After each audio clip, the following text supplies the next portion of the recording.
आपको ये बताते हैं कि अपने बिजनेसेस को कंपनीज कैसे ग्रो कर सकती हैं। हालिया दिनों में न्यूयॉर्क स्टॉक एक्सचेंज में एक कंपनी ने अपने आईपीओज रिटेल इन्वेस्टर्स को ऑफर किए और इस इनिशियल पब्लिक ऑफरिंग से अमेरिका में मौजूद एक कंपनी ने 75 अरब डॉलर इकट्ठे किए हैं। इस तरह इस कंपनी का मालिक दुनिया का सबसे अमीर तरीन आदमी बन गया, जिसकी नेटवर्थ अब 1.1 खरब डॉलर तक पहुंच चुकी है और वो दुनिया के पहले ट्रिलियनियर बन गए हैं। अब इस वक्त कंपनी की मार्केट वैल्यू 2.2 खरब डॉलर तक पहुंचने के बाद भी इसके शेयर्स की वैल्यू में अभी भी ज़बरदस्त इजाफा हो रहा है। एक्सपर्ट्स इस सिलसिले में कहते हैं कि इस तरह की दौलत ज़्यादातर शेयर्स की मार्केट वैल्यू पर बेस्ड होती है और ज़ाहिर फौरी तौर पर ये कैश में तब्दील नहीं की जा सकती, इसलिए दौलत रहती तो सिर्फ कागज़ तक ही महदूद है। लेकिन आईपीओज़ के इस सॉलिड आइडिया के पीछे एक ऐसा दिमाग मौजूद है जो एक नहीं बल्कि अब तक की इतलात के मुताबिक 3 मजबूत कंपनीज का मालिक भी है और इन तीनों कंपनीज का ग्राफ पिछले चंद ही सालों में तरक्की की नई मनाजिल तय कर रहा है। अब लोगों के नज़दीक ये तीनों कंपनीज इनोवेशन के साथ मॉडर्नाइजेशन और मुस्तकबिल की अहम ज़रूरत है।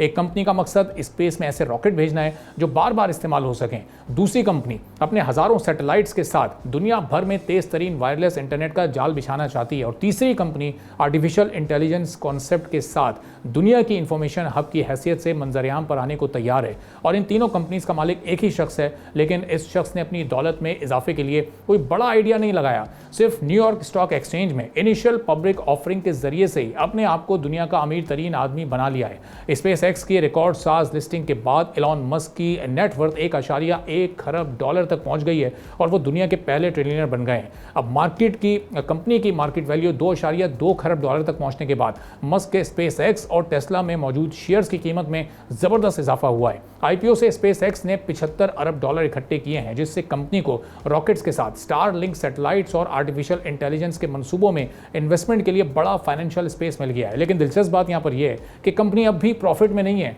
और गुज़िश्ता 2 वर्षों में इसे 9 अरब डॉलर से ज़ायद का नुकसान बर्दाश्त करना पड़ा है, जिसकी वजह एलॉन मस्क की आर्टिफिशियल इंटेलिजेंस के नए प्रोजेक्ट में इन्वेस्टमेंट भी है। इन्वेस्टर्स के लिए सबसे बड़ा खदशा कंपनी की गैर मामूली हाई वैल्यूएशन है। अब कई मारूफ एनालिस्ट्स का यह ख्याल है कि स्पेस एक्स की मौजूदा कीमत इसकी एसेट वैल्यू से कहीं ज़्यादा आगे है और इस वैल्यूएशन का ज़्यादातर इन्हिसार चांद और मरीख पर इकोनॉमिक एक्टिविटीज़ पर है।